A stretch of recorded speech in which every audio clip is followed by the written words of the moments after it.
धर्मदेव मंदिर के दक्षिणी प्रवेश द्वार में उपस्थित हैं। जैसे कि आप जानते हैं धर्मदेव मंदिर में 3 प्रवेश द्वार हैं, एक पूर्वी प्रवेश द्वार और एक उत्तरी प्रवेश द्वार और ये दक्षिणी प्रवेश द्वार। तो जो हम ये खड़े हैं दक्षिणी प्रवेश द्वार का अर्ध मंडप है। यहाँ से जैसे सीढ़ियाँ चढ़ते हैं ये अर्ध मंडप में आते हैं। उसके बाद ये मंडप है। तो इस जो प्रवेश द्वार है दक्षिणी प्रवेश द्वार अभिलेखी साक्ष्य की दृष्टि से महत्वपूर्ण है, क्योंकि इस द्वार में 2 अभिलेख है। एक तो बाएं तरफ पर संवत 1608 के एक अभिलेख और दाएं तरफ पर एक अभिलेख है मगध ध्वज जोगी 700। तो आज हम ये बाएं तरफ जो संवत 1608 का अभिलेख है उसकी चर्चा करेंगे। यह अभिलेख संवत 1608 यानी 1551 ईस्वी का ठहरता है, यानी 16वीं शताब्दी का।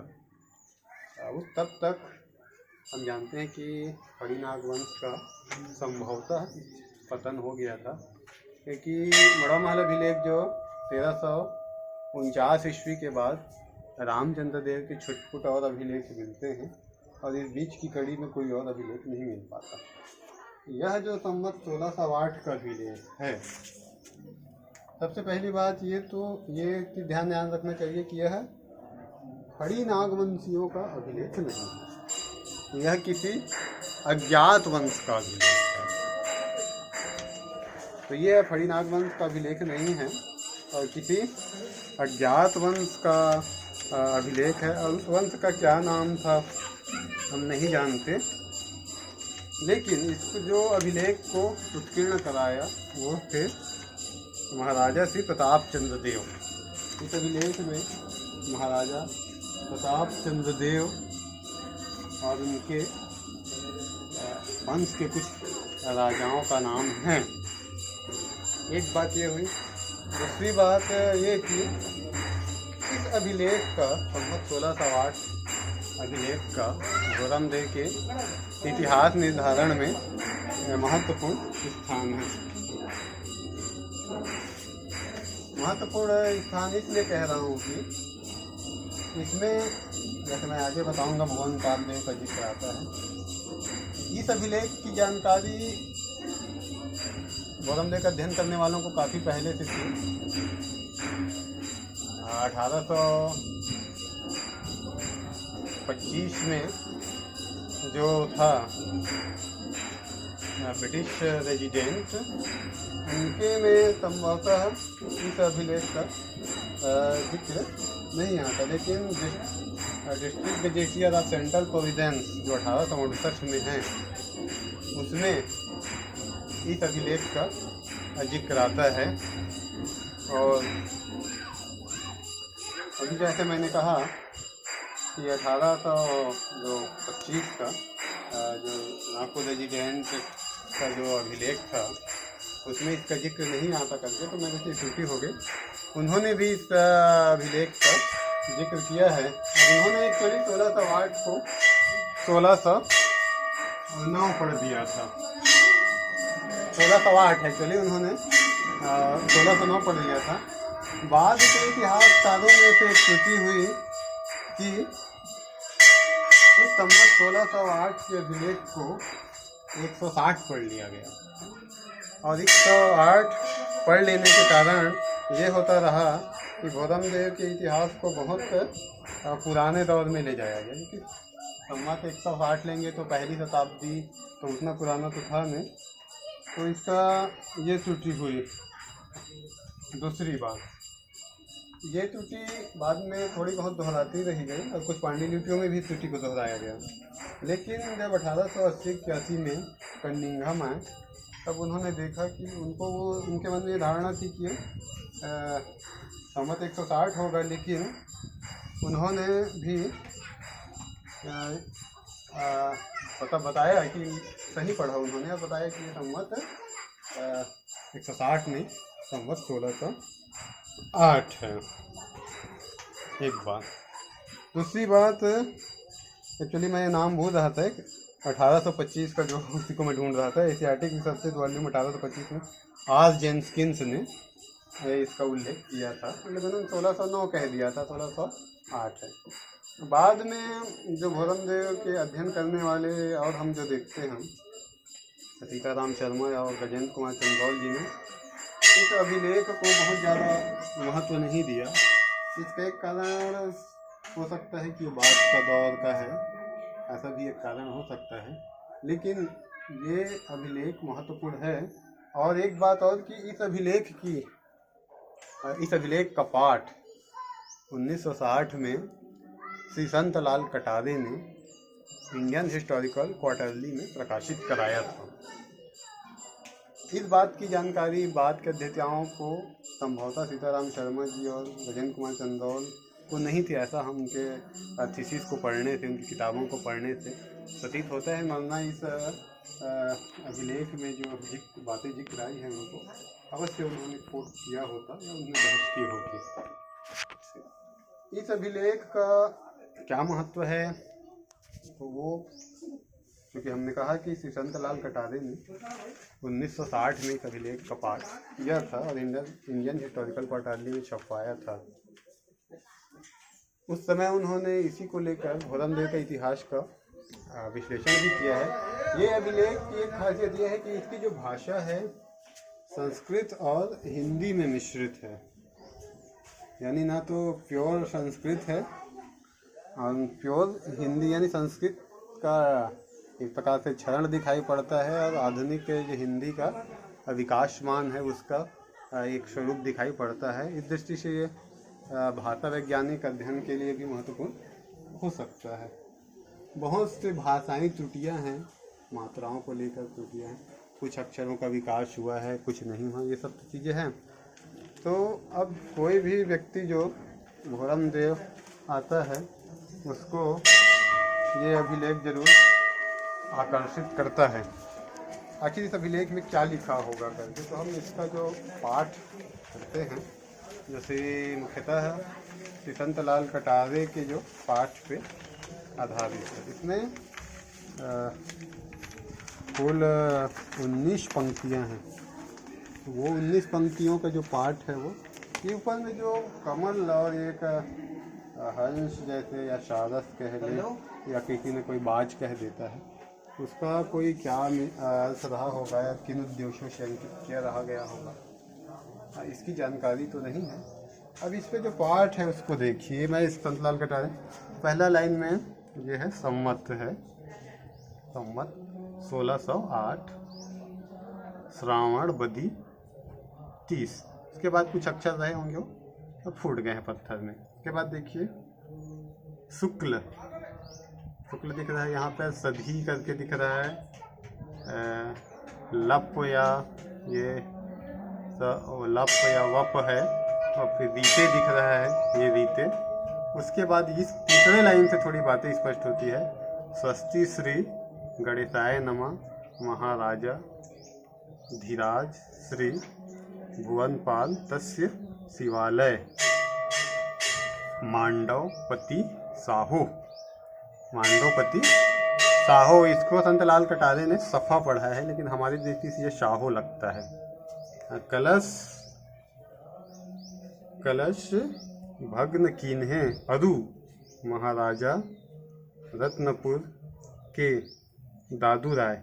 इसको बहुत लोग बाहू राय कहते रहे हैं, लेकिन ये दादू राय ही पाठ सही लगता है। दादू राय ते संगमेश्वर, ते संगमेश्वर को खाम ले गए तेको, ले गए तेको छत्र, छत्र छत्र अरुखाम, छत्र अरुखाम ते महाराजा धीराज श्री घाघूजी कलश अरुखाम वैलाए, यानी वैलाए यानी बुलाए, वैलाए। उसके बाद देखिए ये इसको संतलाल कटारे जी पढ़ते हैं कमेड़ कमाल। कमेड़ कमाल शब्द को कोई अर्थ पता नहीं चलता, लेकिन ये कहीं कहीं ऐसा लगता है कमेड़ कमीणक महाराजा, ऐसा भी हो सकता है कमीण कमाल या कमीणक महाराजा श्री श्री ये रामचंद्र, ये श्री रामचंद्र है। तस्य सुत वाडम देव, तस्य सुत वाडम देव के बाद तस्य पुत्रो घटाम दास, तस्य सुत है ये दशराज, तस्य सुत दशराज देव, तस्य सुत दशराज देव, तस्य सुत श्री नारायण दास, तस्य सुत श्री नारायण दास है। उसके बाद तस्य सुपुत्रो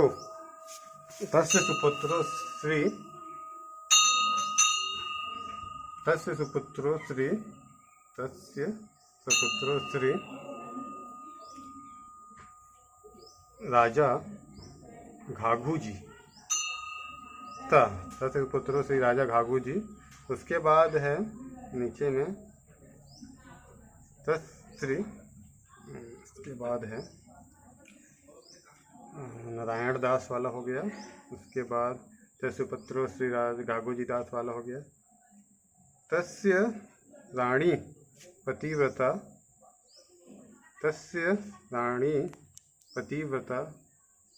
फिर ये रानी सीता द्वीपा, ऐसा है ये। तस्य श्री रानी पतिव्रता रानी सीता द्वीपा। उसके बाद तस्य सुत श्री महाराजा जंगमार श्री प्रताप चंद्र देव, ये प्रताप चंद्र देव है। उसके बाद तस्य कनिष्ठ बंधु है, यहाँ पे तस्य कनिष्ठ बंधु श्री धीर सिंह वीर, ऐसा ये पाठ है 19 पंक्तियों का। ये संत लाल कटारे जी का पाठ है, तो मैंने बताया। इसमें ये आता है कि अब इसका जो कंटेंट है, जो कथा ये है कि संवत 1608 में ये उत्कीर्ण किया गया है, सीधी सी बात है। यानी 1551 ये अभिलेख उत्कीर्ण किया गया 1551 में, और अभिलेख उत्कीर्ण कराने वाले थे महाराजा श्री प्रताप चंद्र देव। महाराजा प्रताप चंद्र देव के ही वंश में श्री घाघू जी हुए थे। उनकी प्रशस्ति जैसे लेख एक प्रकार से कह सकते हैं। इससे पता चलता है कि इस किसी यानी संवत 1551 से पूर्व किसी समय महाराजा धीराज श्री भुवनपाल तस्य शिवालय, यानी महाराजा भुवनपाल देव के इस शिवालय को तो क्या हुआ था कि किसी मांडवपति शाह ने कलश भंग कीन्हे, किसी मांडवपति शाह ने कलश को भंग किया, और महाराजा रत्नपुर को दादू राय, और महाराजा रत्नपुर के दादू राय ने उसको संगमेश्वर में उस खाम को ले गया, संगमेश्वर से तय खाम ले गए। यानी मांडवपति शाह ने आक्रमण किया और महाराजा रत्नपुर दादू राय ने उस खाम और कलश को, स्वर्ण जदित कलश ऐसा माना जाता है, उसको संगमेश्वर में ले गया। अब उसको क्या हुआ कि ले गए तेको छत्र अरुखाम ते महाराजा से घाघू जी कलश अरुखाम वैलाए। अब उसको महाराजा घाघू जी ने उस खाम को, उस कलश को फिर वापस लाए, यानी जो दादू राय ने ले गए थे उसको महाराजा घाघू जी ने पुनः लाया। अब वो घाघू जी, ये श्री अभी मैंने बताया कि घाघू जी की एक प्रकार से प्रशस्ति है, और ये प्रशस्ति लिखने वाला का मैंने नाम बताया श्री प्रताप चंद्र देव। तो श्री प्रताप चंद्र देव की फिर पूरा वंश है बताया आगे कौन कौन हुए। तो देखिए कौन कौन हुए महाराजा से। अब देखिए कौन हुआ, राजा श्री रामचंद्र हुए, उसके बेटे हुए वाडम देव, उसके पुत्र हुए घटाम दास, उसके पुत्र नारायण दास, उसके पुत्र घाघू जी हुए जिन्होंने कलश और खाम को लाया। अब घाघू जी की जो रानी पतिव्रता रानी सीता द्वीपा संभव नाम रहा होगा या सीता द्वीपा नाम रहा होगा, वो था। और फिर उसके घाघू जी के पुत्र हुए महाराजा जंगमार श्री प्रताप चंद्र देव, जंगमार यानी जंग में जो जीतने वाला, और उनके कनिष्ठ बंधु हुए श्री धीर सिंह देव। फिर प्रताप चंद्र देव मैंने ये मान के चलते हैं कि 1551 में वो यहाँ थे, सक्रिय थे और उन्होंने ये अभिलेख को उत्कीर्ण कराया। लेकिन प्रताप चंद्र देव जो थे वो किस वंश के थे इसकी जानकारी हमको नहीं मिल पाती। अभी जो घाघू जी ने जो कलश को लाया, दादू राय तो उसको संगमेश्वर ले गए थे, तो संतलाल कटारे बताते हैं कि जो संगमेश्वर नामक स्थान है वर्तमान में जो रतनपुर बांध, खूटाघाट बांध, उसका जो संगम स्थल है उसमें खूटाघाट का जो जल भराव क्षेत्र है उसी स्थल को संगमेश्वर कहा जाता था, ऐसा संतलाल कटारे ने कहा है। और वहाँ कोई मराठी महारानी थी, उन्होंने मंदिर भी बनवाया, तो वो संगमेश्वर का स्थान वही है। अब एक बात, घाघू जी, तो घाघू जी कौन थे और उसके पता नहीं चलता।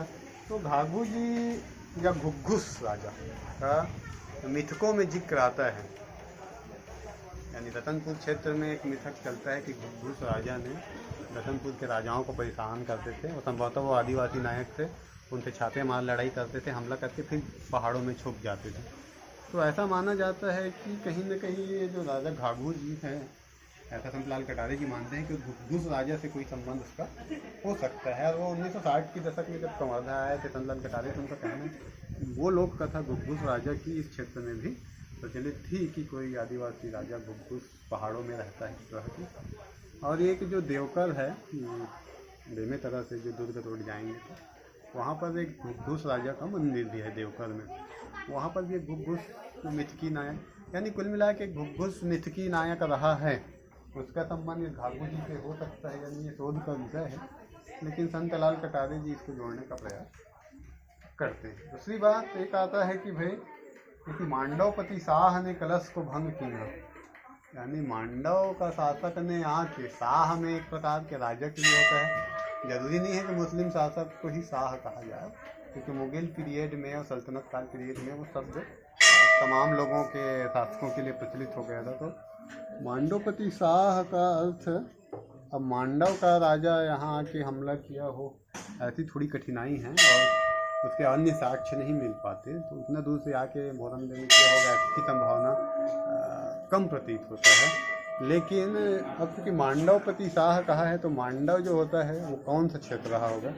तो मांडव जो था आज हमारा जो बेमेतरा जिला का मारो नामक स्थान है, उसको उस दौर में 15वीं-16वीं शताब्दी में वहाँ पर स्थानीय शासक होने का, और एक गढ़ों में भी जिक्र आता है, 52 गढ़ों में मंडला जो शासकों के गढ़ मारो गढ़, तो उस मारो को ऐसा जनश्रुति में आता है कि उसको मांडवगढ़ कहा जाता रहा है।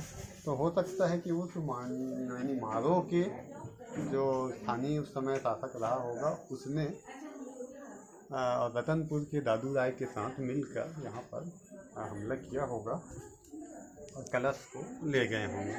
क्योंकि 14वीं यानी देखिएगा जाए तो 13वीं और 14वीं शताब्दी में वैसे बहुत से सती स्तंभ इस क्षेत्र में मिलते हैं, खासकर 14वीं-15वीं शताब्दी के, उनमें विक्रम संवत का प्रयोग हुआ है। इससे पता चलता है कि कलचुरी का प्रभाव थोड़ा कम हो गया रहा होगा। और ऐसा प्रतीत होता है कि इसमें मंडला के शासकों का बाद में तो संग्राम शाह के समय हुआ बोलते हैं, लेकिन बड़ी नागवंशियों का पतन का कोई स्पष्ट कारण नहीं मिलता। लेकिन 15वीं और 14वीं शताब्दी में बहुत से लड़ाइयाँ इस क्षेत्र में लड़े जाने की योद्धाओं की मूर्तियाँ, सती स्तंभ आस-पास दिख रहे हैं। उससे लगता है कि ये 1400 से 1500 के बीच में बहुत सारे ये यहाँ पर उथल पुथल हुए हैं और उसी दौरान में फड़ी नागवंशियों का पतन हो गया होगा। उसके बाद कौन यहाँ शासन किए होंगे। अब इसी प्रताप चंद्र देव जो कह रहे हैं, ये लोग जो थे वो किस वंश के थे ये हमको तो ज्ञात नहीं है, लेकिन चूँकि इन्होंने 1551 में यहाँ शिलालेख उत्कीर्ण कराया है, इससे साफ जाहिर होता है कि भाई यहाँ इनका प्रभाव रहा होगा, तभी जो उन्होंने घाघू जी के सम्मान में ये अभिलेख उत्कीर्ण कराया है। तो कुछ समय के लिए ये प्रताप चंद्र देव का वंश तो यहाँ जरूर रहा है। अभी कौन वंश के थे किस थे नहीं जानते। अब एक बात और, इसको भोरम देव मंदिर के जो निर्माता निर्धारण में एक बात आती है कि भोरम देव मंदिर का निर्माता कौन रहा होगा। इसमें बहुत सारे नाम आते हैं, गोपाल देव, लक्ष्मण देव, बाद में फिर भुवनैकमल। तो इसमें एक जैसी लाइन है, महाराजा धीराज श्री भुवनपाल देव का शिवालय, यानी इस मंदिर को भुवनपाल देव का शिवालय कहा गया है। अब भाई भुवनपाल देव का शिवालय कहा गया है, भुवनपाल नामक शासक भी रहा है। मड़वा महल अभिलेख को यदि देखा जाए तो भुवनपाल देव थे, वो 8वें नंबर के शासक थे, 8वें नंबर के शासक थे। गोपाल देव छठे शासक थे, जो संवत 840 में थे, यानी 1088 में चूँकि गोपाल देव थे छठे शासक, इसलिए हम 8वें शासक को उसको 50 साल बाद 1100 के बाद उस समय में 1120, 30, 40 के आसपास भुवनपाल देव की संभावना व्यक्त मान सकते हैं। और चूँकि भोरम देव मंदिर के स्थापत्य भी 11वीं-12वीं शताब्दी का है माना जाता है, तो ये भुवनपाल देव भी उसके निर्माता हो सकते हैं, ऐसा इस अभिलेख से हमको प्रतीत होता है। लेकिन श्री दंतलाल कटारे ने इसी जिसमें विश्लेषण के इसी आलेख में लिखा है कि मड़वा महल अभिलेख में एक जिक्र आता है कि आखिरी दौर के जो राजा थे भुवनैकमल कड़ी नागवंत, उन्होंने चतुरागढ़ जो इसके दक्षिण में है, किला वाला रानीगढ़ी क्षेत्र, चतुरागढ़ के उत्तर में विशाल शिव मंदिर बनाया और तालाब खुदवाया। तो जो उस चतुरागढ़ के उत्तर में यही मंदिर दिखता है, यहीं पर एक विशाल शिव मंदिर बनाया और तालाब खुदवाया। तो अब भुवनैकमल ही होना चाहिए, ऐसा लगता है कि इस मंदिर का निर्माता। और संतलाल कटारे जी कहते हैं कि ये उत्कीर्ण करता जिसने उत्कीर्ण किया है वो भुवनैकमल को त्रुटिवश भुवनपाल कर दिया गया होगा उसके द्वारा, ऐसा श्री संतलाल कटारे का मानना है। लेकिन श्री बालचंद्र जैन और ने नहीं माना इस थ्योरी को। हमको भी थोड़ा सा इसमें शंका लगता है, क्योंकि भुवनपाल देव नामक राजा थे, तो त्रुटि भुवनैकमल का बदले में भुवनपाल में संभावना कम प्रतीत होता है। फिर भी भुवनैकमल ने जो फिर शिव मंदिर बनवाया था उत्तर में चित्रापुरी के, वो कौन है? तो या तो भुवनैकमल को हमको 12वीं शताब्दी के आसपास लाना होगा, मंदिर को थोड़ा आगे करना होगा निर्माण काल को, या फिर भुवनपाल रहा होगा। तो आगे अन्य शोध से इस बात की जानकारी मिलेगी कि मंदिर का निर्माता निर्धारण की जो दिक्कतें हैं और वो स्पष्ट होंगे, ऐसा प्रतीत विश्वास है। तो ये जो शिव मंदिर के दक्षिणी दीवार अभिलेख एक महत्वपूर्ण अभिलेख है भोरम देव के मंदिर के इतिहास को समझने में। और इसमें श्री मैंने बताया बार प्रताप चंद्र देव और उनके कुछ वंशजों का है नाम उल्लेख है। और कई चीज़ें यहाँ पाते हैं जिसमें कुछ चीज़ें स्पष्ट नहीं हो पाती, जैसे यहाँ पर जाता है महाराजा भुवनपाल देव से शिवालय ये महाराजा श्री बाहुपति ये सब लगता है, महाराजा धीराज से घाघू जी, बस ये कमीड़ कमाल शब्द जो आता है, तो कमीड़ कमाल जो शब्द आता है इसका मेन ये था। एक्चुअली यहाँ लाइन में बोलता हूँ, ये महाराजा धीराज से घाघू जी कलश और खाम वैलाए कमीड़ कमाल, कलश और खाम को लाए महाराजा घाघू जी, लेकिन कमीड़ कमाल का क्या अर्थ होगा ये समझ में नहीं आता। तो जैसे मैंने कहा कि या कई लोगों ने अन्य लोगों ने भी कहा है कि कमीड़ मार हो सकता है, माला है वो रा हो सकता है, कमीड़ कमाल, और कहीं कमीना शब्द का भी प्रचलन उस दौर में आ चुका होगा। तो ये गाली के रूप में प्रयोग श्री घाघू जी ने कलश और उखाम को बुलाया और कमीड़ कमाल यानी जो कमीड़ था या कमीना था इस टाइप पे उसको मारा, ऐसा भी एक अर्थ हो सकता है। या कमीड़क महाराजा श्री रामचंद्र देव, तो ये कुल मिला के एक शोध का विषय है अभी, इसके बारे में और पाठ में कुछ त्रुटियाँ भी हो सकती है। और इसी में जो एक शासक का नाम आया है श्री रामचंद्र तथा तो वाडम देव, श्री संतलाल कटारे मानते हैं कि ये वाडम देव ही बाद में भोरम देव हुआ होगा, ऐसा उनका मत है। हालांकि भोरम देव नाम के बारे में और बहुत सारे मत हैं।